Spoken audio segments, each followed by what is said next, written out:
The creation of Marvel's Snowflake and Safespace aren't specifically an anime topic, but I promise it's related. It is the West affecting our fandom after all.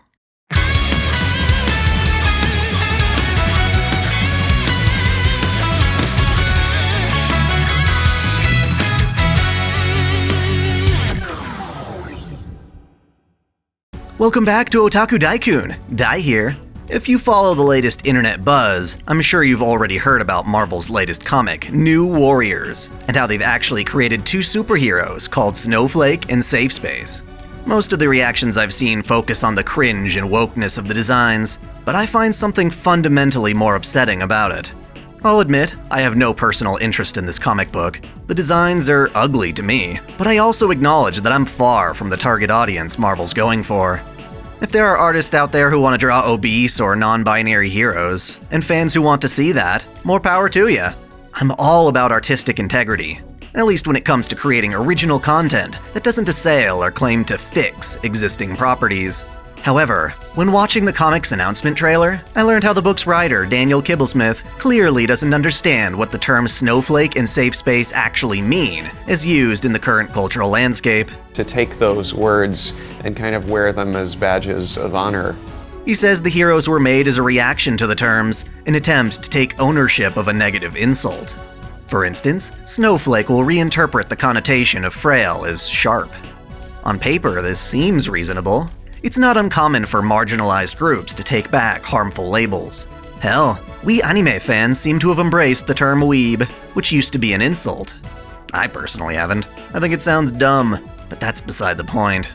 The problem here is that Snowflake and Safespace are being thought of as words we use to bully others for who they are, but that simply isn't true.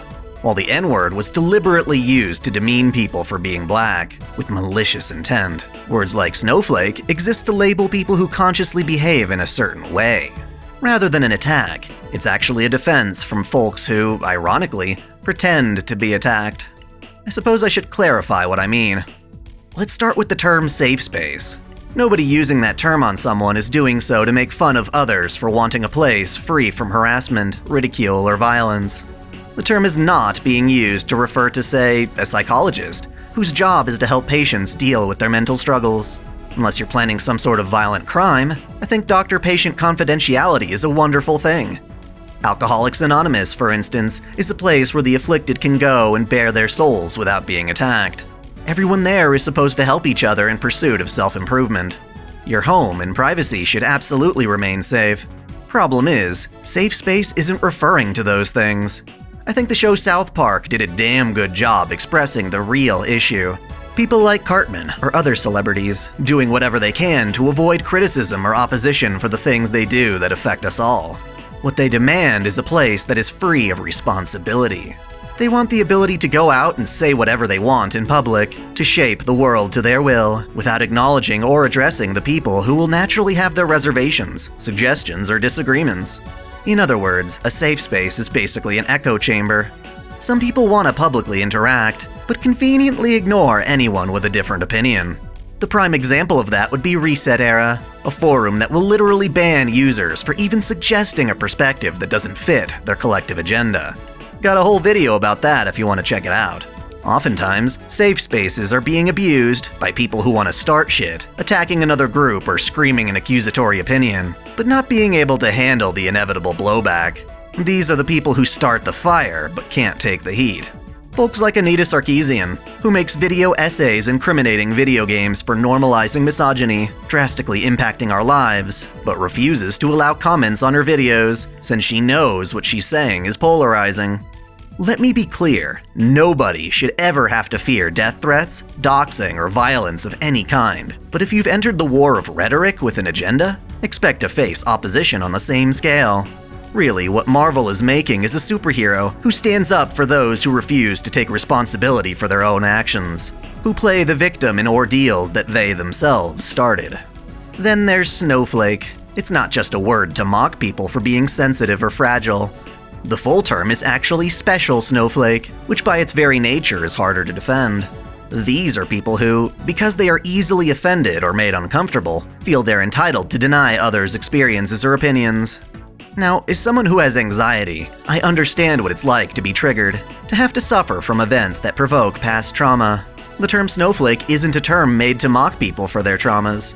That said, even for those who are more easily upset or triggered, it's critical to realize that just because something bothers or offends you, that doesn't mean it was meant to offend you. I think an apt analogy would be theme parks. A ton of people absolutely love roller coasters. The more intense, the better. Plenty of others, however, find them terrifying, nauseating, or otherwise uncomfortable. I don't think any coaster aficionado is going to humiliate someone for not wanting to ride. If anything, it means less people in line for their turn. While a normal, healthy person would simply choose not to ride intimidating coasters, or perhaps not even visit the theme parks in the first place, the special snowflake cannot so much as tolerate that other people aren't as bothered as they are. Snowflakes decide that if they don't like something, they'll try to get rid of it entirely. Ban the roller coasters, demand that existing rides slow down or restructure to accommodate the people who don't want to ride them as is. They use their discomfort, their trauma, as leverage in getting authorities to bend the knee to their demands. They try to make what is ultimately a subjective phenomena into a moral dilemma, going so far as to incriminate you simply for having preferences. Of course, after constantly having our creative freedoms banned or censored to appease these snowflakes, it's natural for us to want to take our anger out on the sensitivity itself. But in actuality, none of us really want to mock them. Rather, we just want to enjoy our fandom without being vilified for doing so. As such, a superhero trying to defend snowflakes is actually on the side of the aggressors, folks who weaponize their victimhood to thought police and see themselves at the center of the universe. So yeah, basically, I wanted to point out that if Marvel actually knew what these terms meant, they'd realize their so-called heroes wouldn't be very heroic at all. As they are now, they serve to misrepresent what people are actually fighting for, misinterpreting the terms as juvenile insults and bullying. The same issues affecting the Western world of comics are trying to worm their way overseas to Japan, so it's important to defend our own turf, so to speak, before it gets out of hand. The hate against anime fans spreads from a lack of understanding, so I hope this video helps opposition better understand why we've resorted to these buzzwords.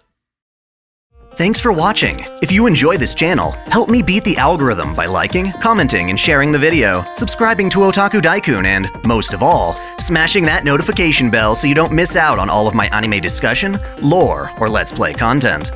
If you want to support me directly, there are now 3 ways that all provide the same benefits.